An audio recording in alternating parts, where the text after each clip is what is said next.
The show here is work from the time I was at Gonzaga, which was 25 years. And I pulled pieces that represent various bodies of work to show here.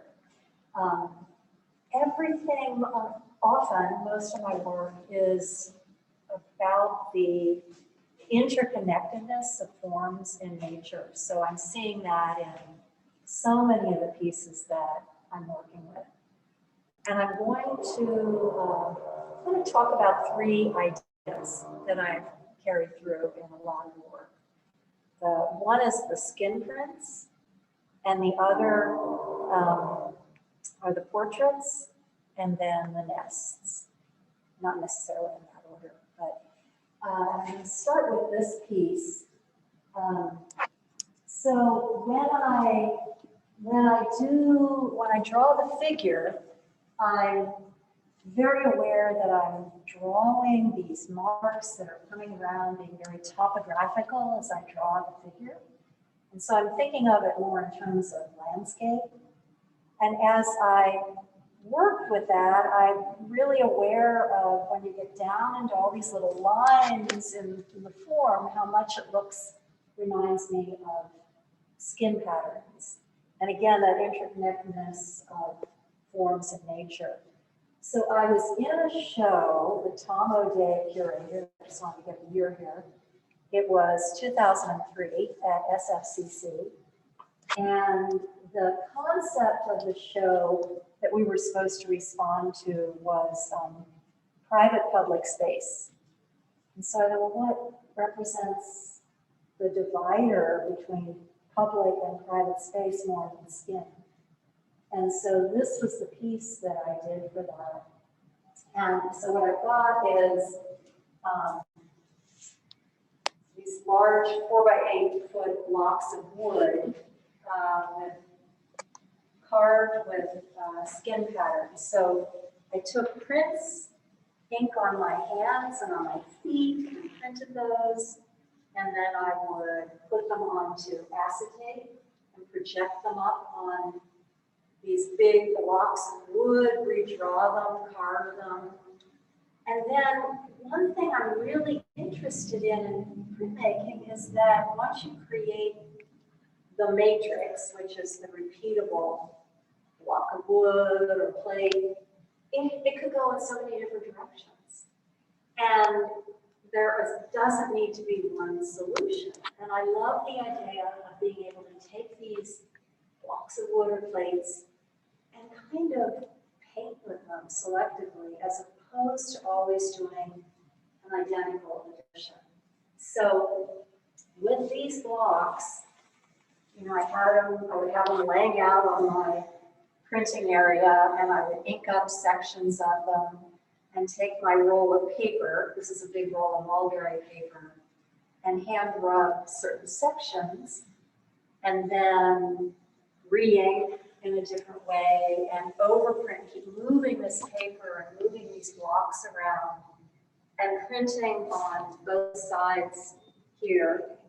And then I had 4 8-foot blocks that I did my root system on. And so once I had all of this printed, all of these patterns printed, then I came back over, and with a lot of transparency in this ink, printed the root system all the way across the block, or across the print.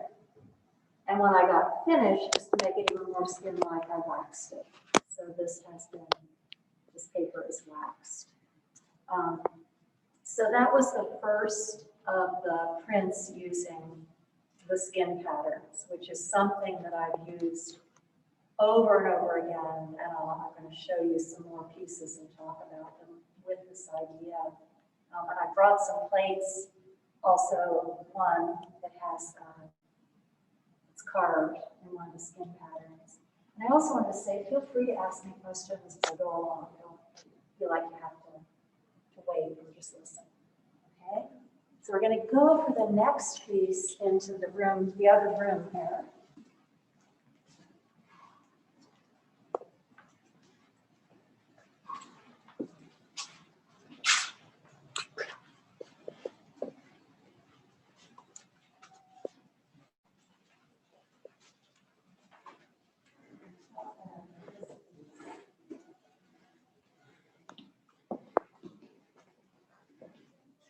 So this one is called Meditation on Skin.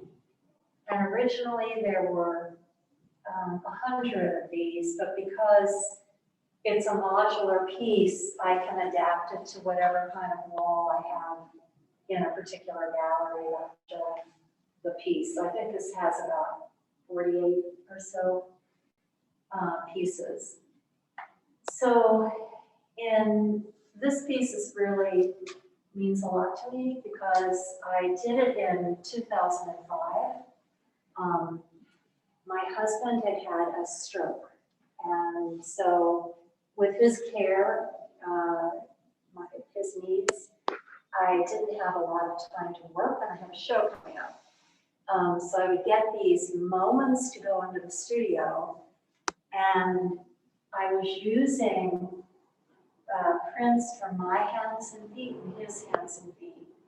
And I was printing them out and then sometimes photographing them at an angle and responding to them, blowing them up, going smaller, looking at them as little landscapes. And so I would have time to go in and do these little drawings. Hi, thank you. So these are drawn with powdered graphite and alcohol on mylar. And then on the back of the sheet is a little rectangle of kitikata paper that's adhered to the back of the sheet. So that's what's giving this pattern, this edge, this coloration difference. So I love the variety that these can become and playing with that same form over and over again. And then you'll see there are many more that are using that concept. And then the next thing I wanted to mention was a different way I approached it. So in these pieces, and again, please, if you have questions, ask. Anything you want to ask, that's great. So when I'm doing the skin patterns like on the large woodcut I talked about first, or here, it's an extrapolation. So I have the print from my hand, and then I'm doing something else with, and then I'm projecting it, and then I'm carving it. So I thought, what if I have something that doesn't have so many removed layers? What if I'm immediately creating the form, an immediate response to my body? So these are just 4 pieces I chose from a larger series where I'm taking the plate and I'm doing what's called a lift ground technique, where I put wax, and I actually used a ceramic wax because it burns out nice. And I put it on my hand, and then you can see this is my handprint on the plate. And then I let that dry, and I coat it with acrylic wax. And then I remove our acrylic polish, and then I remove the wax, and it opens up the point where my skin made the print. And then I bite it and do a very deep bite. And then I am at polio wiping, so pushing ink down into the plate and rolling on the surface. So all of these are done with immediate contact with the plates. So these again are my palm prints. This is taking pieces of my hair and dragging through fingers wiping my feet. So these immediate contact with the plate. And then what I love about it, so I brought that plate with me, it's in the other room. What I love about it when you get these plates is they could go anywhere. There isn't just one solution, it's just this plate. And then I play with them to get them to do what I want them to do here. Color proof them, but it's just one option. There's many ways they could go. Yeah. So Mary, when you're talking about biting, can you tell us a little bit what you're using to bite the plates and what materials are you using? Yeah, so I'm using copper here and I'm biting them in ferric chloride. So technically, ferric chloride is a corrosive. So it's corroding the plate. And I'm doing them in a vertical tank, so you can see these kind of lines because it's going in the plate, in the tank that way, that come down. And I'm very deep biting because I want to be able to have this go through the press one time and give me all that color. So I'm pushing ink down below the surface. Oh, perfect. Thank you, Ronaldo. That's great.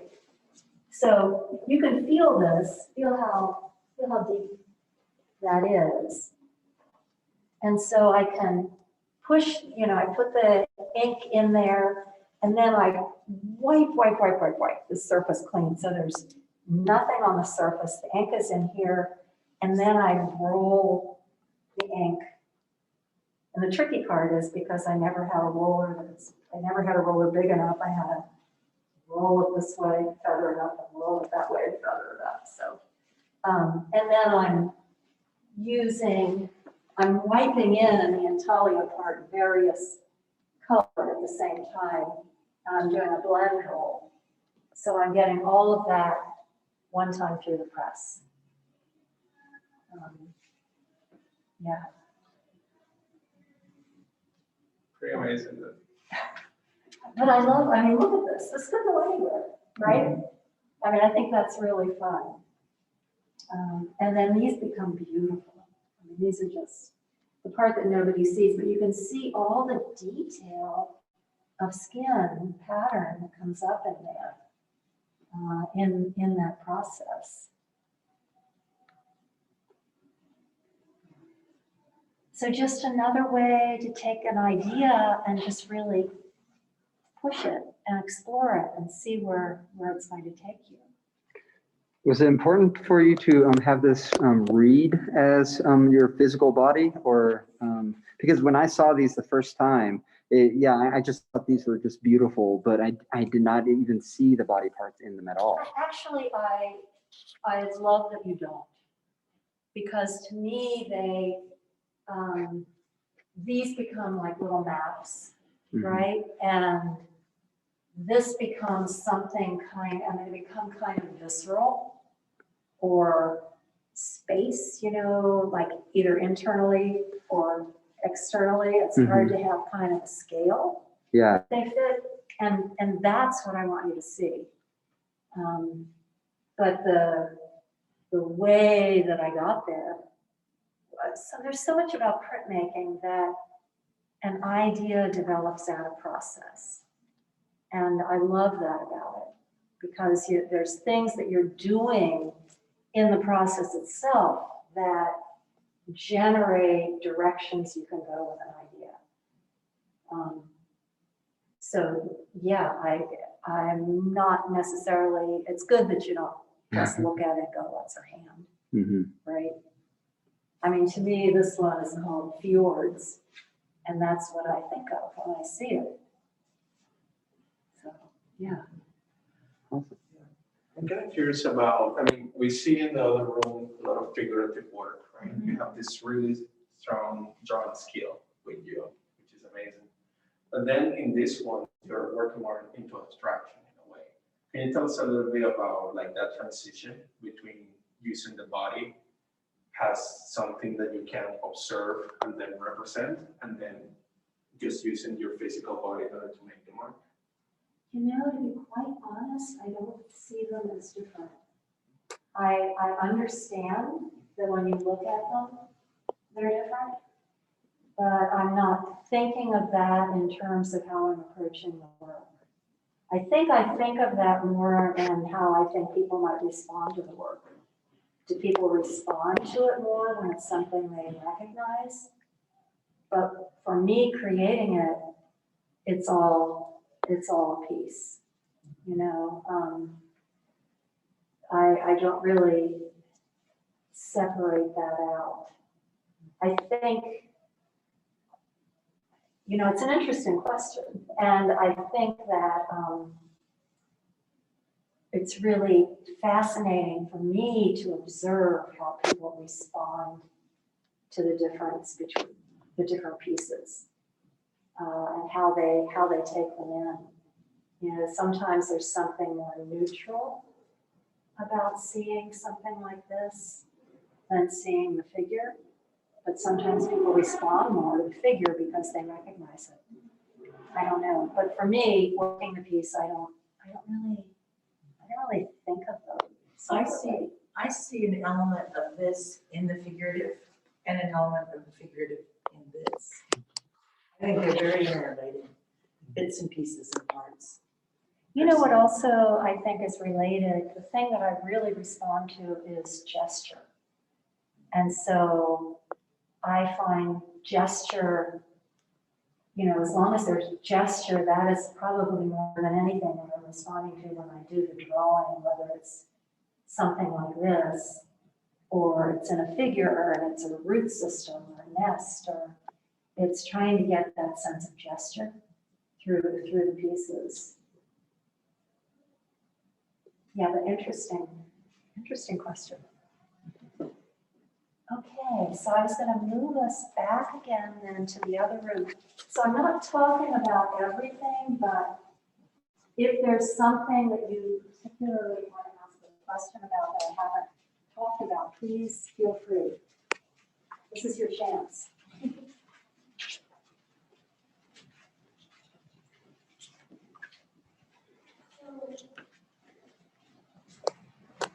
The next thing I wanted to talk about were the nests, because I do a lot of nest imagery, and so I'll tell you how I got there. I think it was either 94 or 95, I was in grad school and I was applying for teaching positions everywhere, and finally got hired. And to move here from Cincinnati to teach, I was leaving my daughter, who was in college but living with me. And that was really emotional. I mean, that's not supposed to happen. They're supposed to leave you. So it felt kind of wrong. But I was trying to do work that represented it, and everything I was doing was just, you know, too obvious, or it just wasn't getting to the emotion of what I wanted it to be. And she had found this little nest laying on the ground, and she brought it to me. She said, "Mary, I thought you'd love to work with this." And I did an image of it. It's actually the first mezzotint I ever did.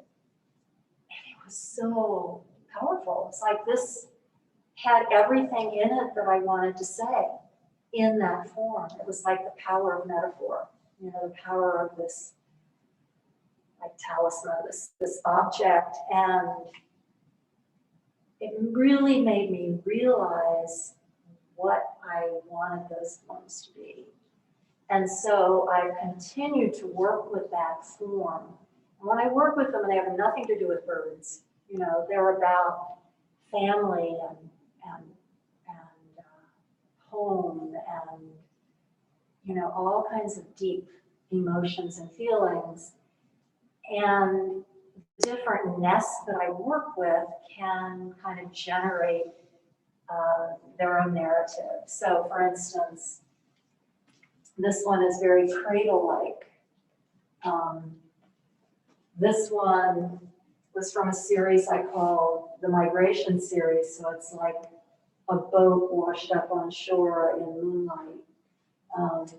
This one is Cauldron. This one is very spidery. You know, this one is dancing. So it's the nests themselves kind of give me the concept of where the narrative is. And when I'm doing all the sketches with the drawings before I, you know, the thumbnails before I'm starting out, that's what I'm exploring and figuring out, where is this nest going to go? And then I'll talk about this one in particular, which is the one I have on the poster, and Ronaldo has the actual plate there from this piece. So this one was from a series that I called Meditation on Place. And so the idea was that I wanted to locate myself very immediately in the space that I was existing in. So I had, this nest in front of me that I was drawing here. I was using perspective lines for the concept of locating space. These are done the way that I explained on the other, so I'm putting, my hands directly on the plate to create this form. So this is mezzotint, this is etched into it, this is dry point, these lines. And then from where I was sitting, I could look out the window and there were these red poppies growing right outside the window.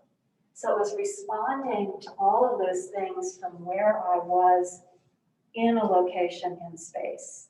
And that was what this piece was about. And that's why I liked it as the overall theme for this show, because it was about locating myself here in those 25 years that I was teaching at Gonzaga. And so many, these are a lot of different processes. So mezzotint, and Dremel. I mentioned the different collage, mezzotint, dry point, etched. This is dry point and polyester plate lithography. Have you done some of that with them? Not yet. Not yet. Often I use text but it's always as kind of a layer and implication, kind of contextually rather than something you could read. This one is dry point and wood block, so a combination of the two, and stamping. And another kind of dancing root form. Monotype, etching, and wood block. So this one was for a portfolio called East West, and they had 2 printmakers from each state do a print in the portfolio, and this was mine. And what I have here in the 2 blocks of wood, one is a skin pattern, a skin print, and the other block of wood is a land topography. And it's actually from a piece of land my family owned in Kentucky. And the way I've inked these 2 blocks is that one block is opaquely inked on one edge and transparent on the other, and the other block does the opposite, opaque on one side, transparent on the other.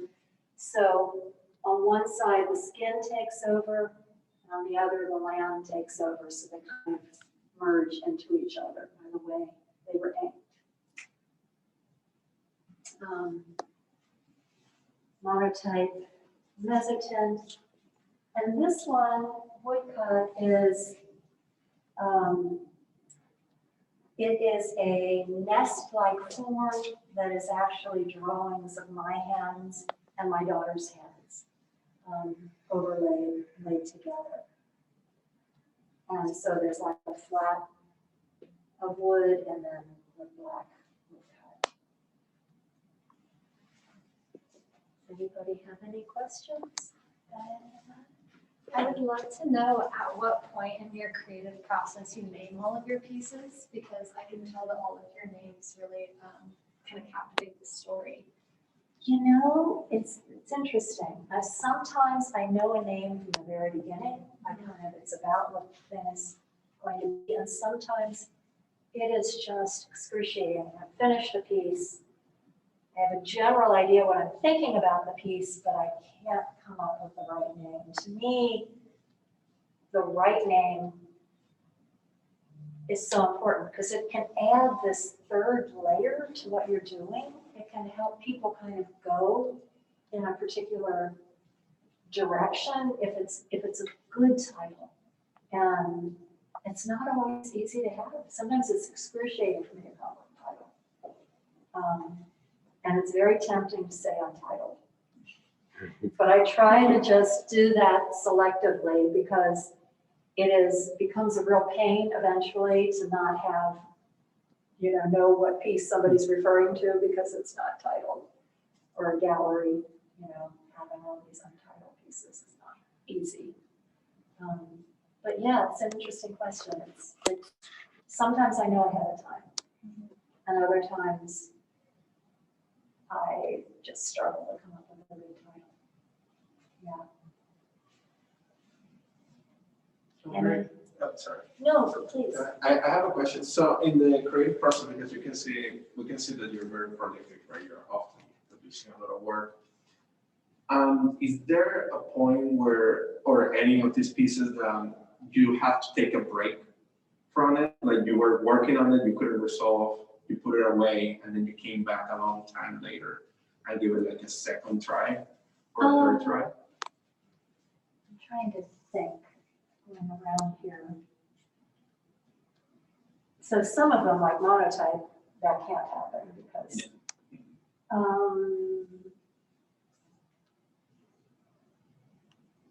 occasionally, usually, what's more likely is that I might put it up on my wall and in the studio and keep looking at it, and try to get, if I'm really struggling, what I want to do is try to see how I can get objectivity. And that's sometimes I have to put it there and maybe start something else with it up. Start something else with it up there, but I usually don't put it away. However, there's a series that I presented for the trade show that were these etchings of figures that I always thought, maybe I had additioned them, I thought maybe they need more, and I pulled all those out and did new monotype layers to them, and now I feel like they're done, and that was interesting. But so occasionally, I guess I do that, where I look at something and think, I thought I solved it, but I didn't, and then I'll come back. But usually if I do that, it isn't in an addition form, it's to make a unique piece, a new unique piece of it. Yeah. So then I have one more thing I wanted to address, that was the portraits.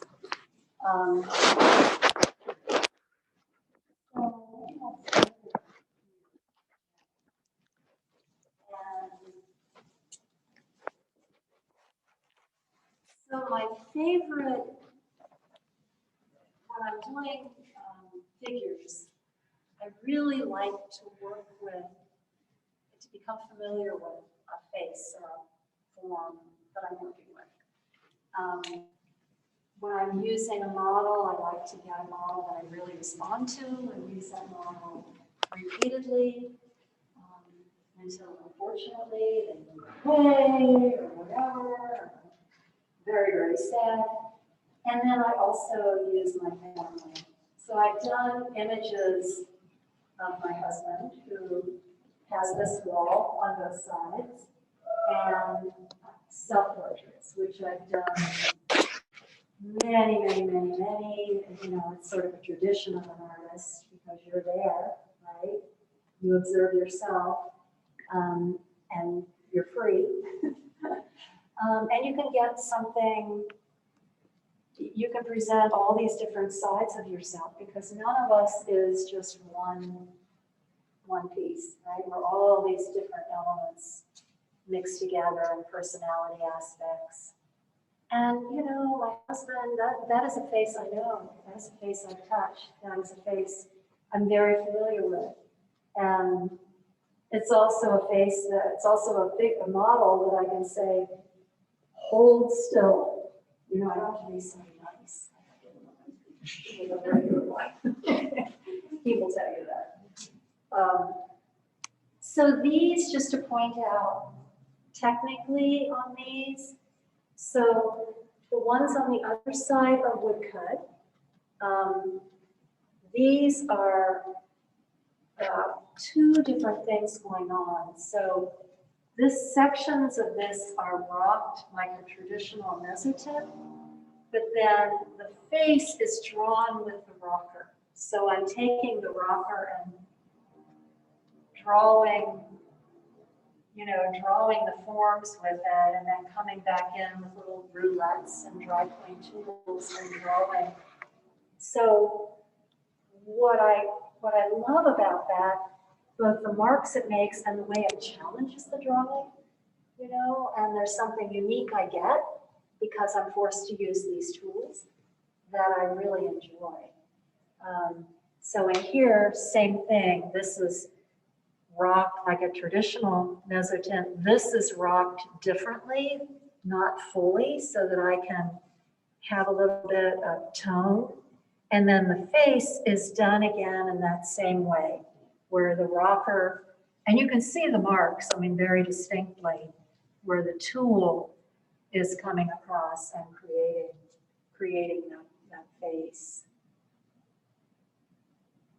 And then this one, I'll talk about, and then I'm going to end by talking about those pieces.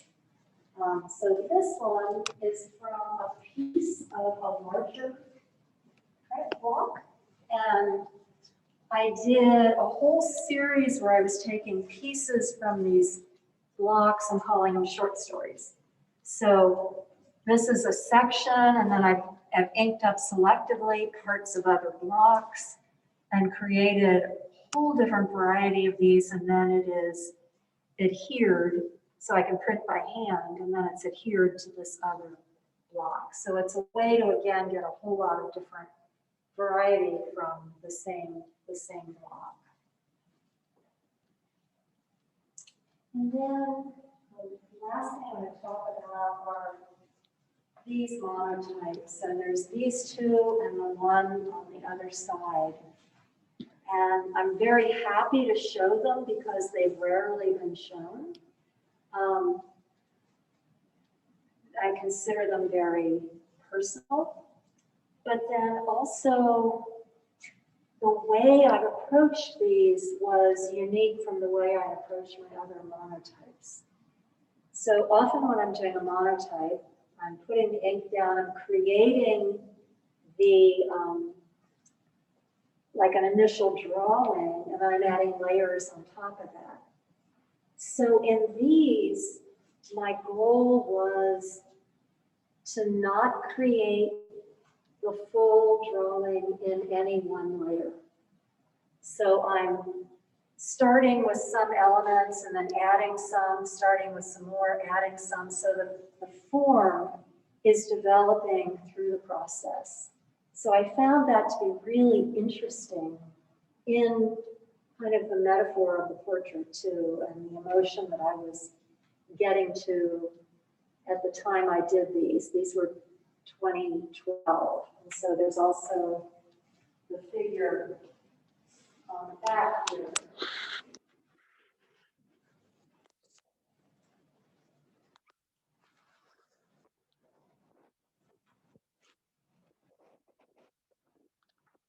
And so you can see like, here didn't become,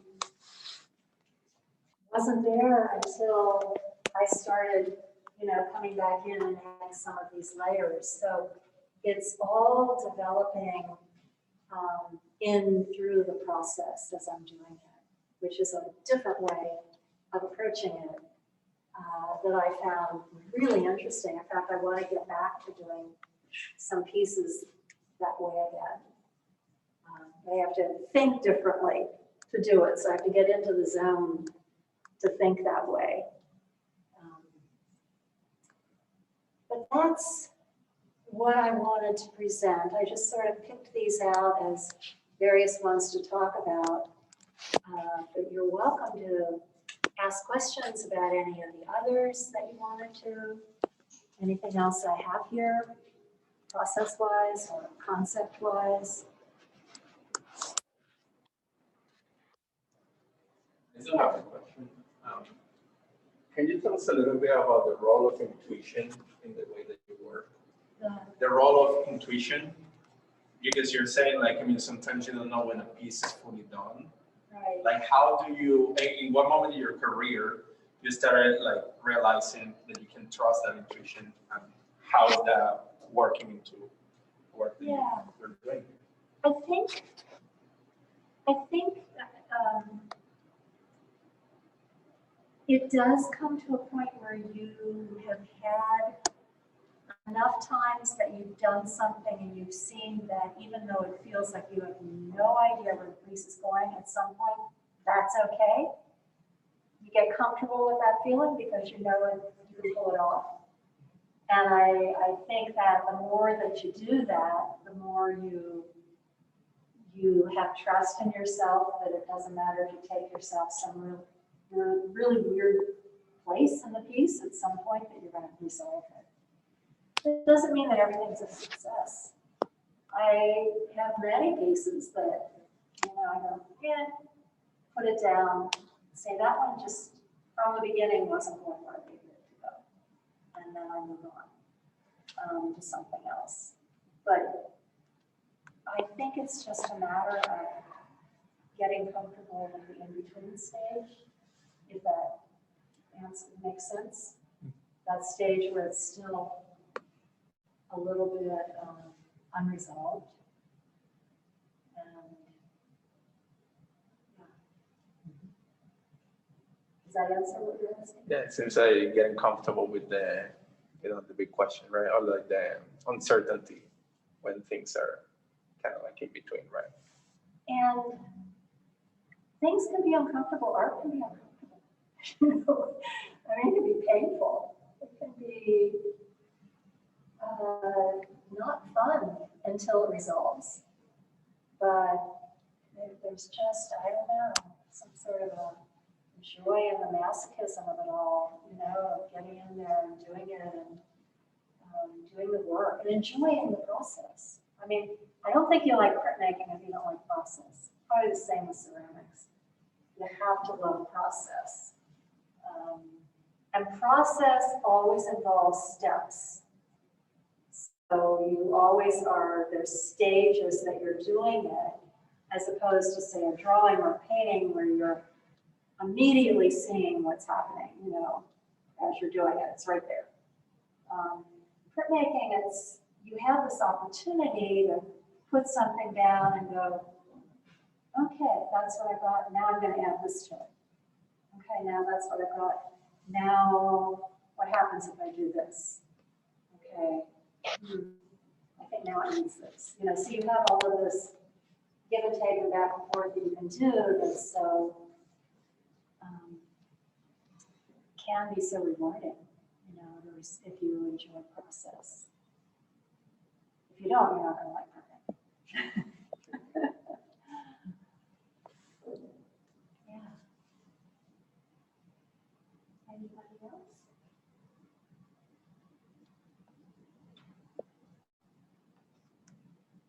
So this work is Is there any questions in the chat? covers how many years? The show? The show 25.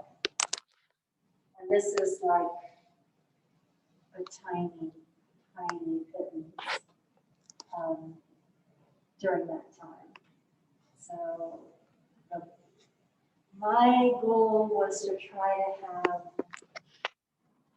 selective pieces, obviously my favorites, that kind of represented different groupings of work that I've done with the choice of this work. And to sort of have something that kind of runs through the whole gamut up to current. So the most recent piece is?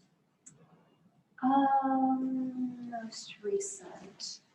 Most recent might be, it might be this. Might be the most recent. At earliest? Earliest, it could be either these from this series or the woodcuts of Jim on the other side of the wall.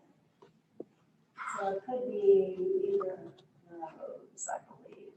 I have to look at the date scheme and be sure. I'm just curious, I always like to see a transition. What I see is more development, continuation and development and exploration of ideas through time. You know, which is interesting. Because I See more involvement in surface. You know, more depth, more layers. yeah, and I also combining processes, I really enjoy that, seeing what something does best and then using it that way, which is wonderful in printmaking. So you have all these, you know, options for what you can do and how you can add layers of information. And then I have, you know, these blocks of over here. I think Ronaldo's brought some over as we were talking about. So this one is the block of wood for the print of Jim on the other side of the wall there. This, I don't know if it's necessarily with anything that's in this show, but it's typical of, I have so many blocks with these skin patterns on them. And this is just one of them. I think this is from a fingerprint. And it may very well be used in one of these little prints that I have. You know, using sections of it, or using the whole piece, it just depends. So I ink these up over and over and over again, use them over and over and over.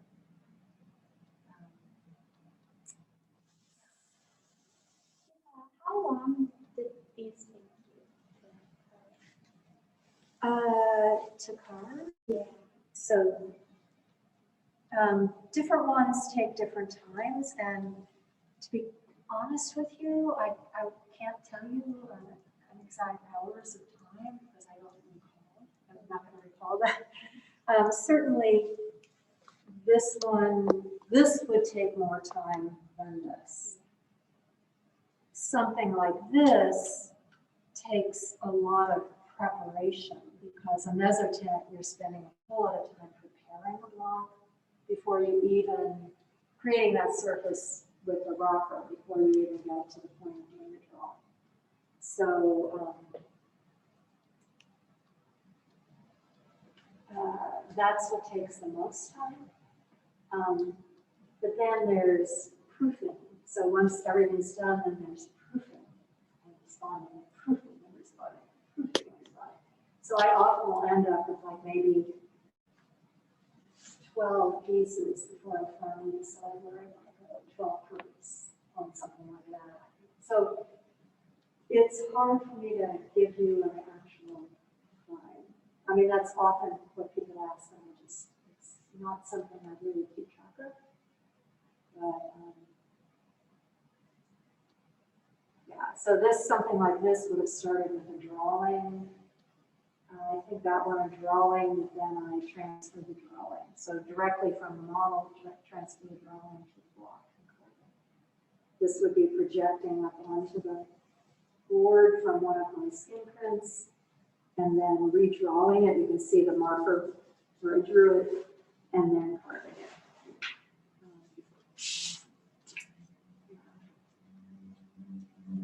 It seems that you also prefer to do a lot of hand printing too, so you can be more selective. Yeah, I love hand printing wood blocks, unless it's like a huge block. Yeah, that's just wonderful to put it in a press. But you have so much more control of the quality of print when you can do it by hand. But you also then have to use a thin enough paper that you can print by hand too. So that's also something to take into account. But I think these were done, this was done to a press when I did this one. When I'm doing a lot of the little selective things I'm doing it by hand so I can move the paper around on there. So that's all done by hand. And obviously the engines. But I enjoy handling the wood when I can. Yeah, just depends what I'm doing, the purposes or what the kind of paper I'm using. And then I will cut the paper and shingle it or collage it to my larger paper. So that way I can be moving it around and playing with it until I decide what I want it to do.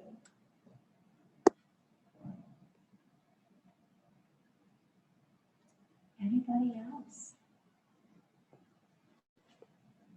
Anything, any questions? Awesome. Well, I'll ask the question. I'm still trying to formulate how to ask it, but as a woman artist and with these amazing young women here, like what message would you want to share or give all of us about being a woman in the arts today? I know, I'm trying to still formulate it, so I realize it's kind of a really broad question. Yeah, just ask me a hard one.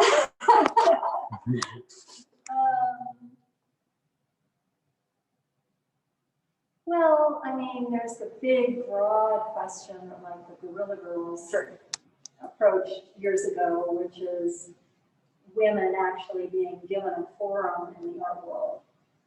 And that is, I have a poster of theirs in my studio and kind of click off these points. And one of them was, let's see, I forget the heading of the poster. But one of them was about not having to worry about being a tenured professor.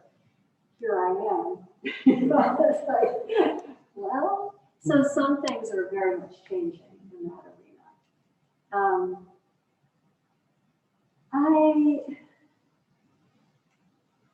To give you, I think, a good answer to that, Shannon, I probably have to think about it. I know, that was a hard one. Obviously, much of my work stems from mother-daughter. So a lot of my work is very much about my relationship with Helen and my relationship with her.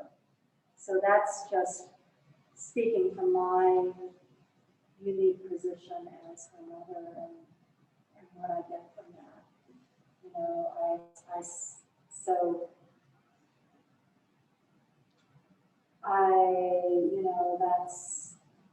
That's just speaking from my own very personal response. Yeah, but I'm sure there's more I can think about to say that than at the moment. Because I think, well, yeah.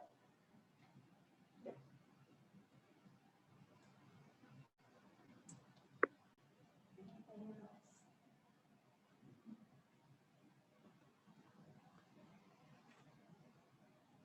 No one else?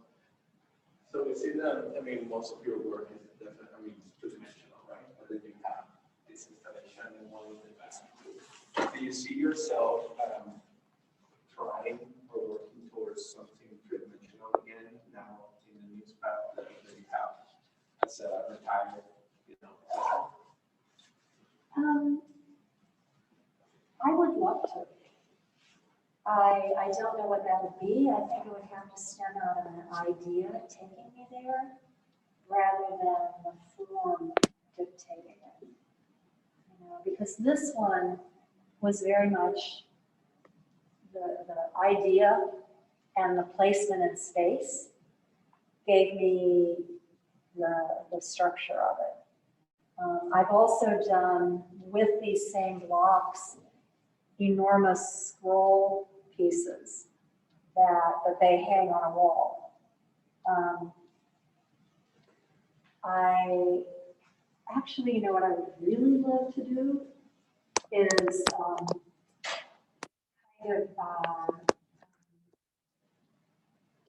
stop action animation with my drawings on monotypes. That is something I would really love to do. That's something I wanted to do for a very long time. So that I would really be interested in. Kind of like William Pentridge, that sort of thing. I really, really want to do, and I think that would really fit the way I think about my work and develop my work.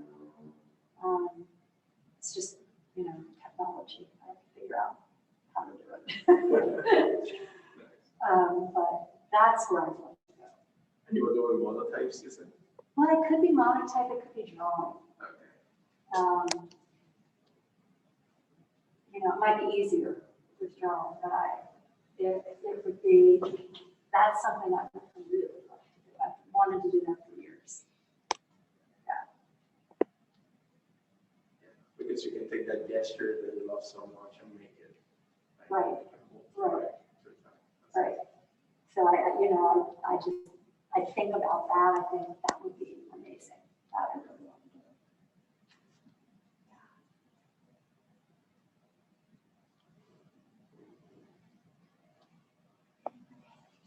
Hi, Gina. Thank you for coming.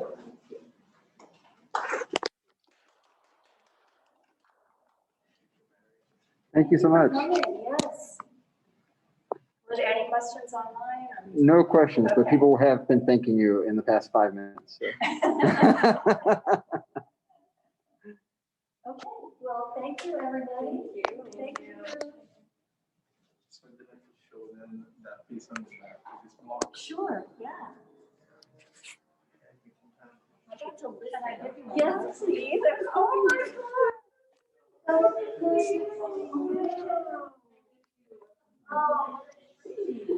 I have to run.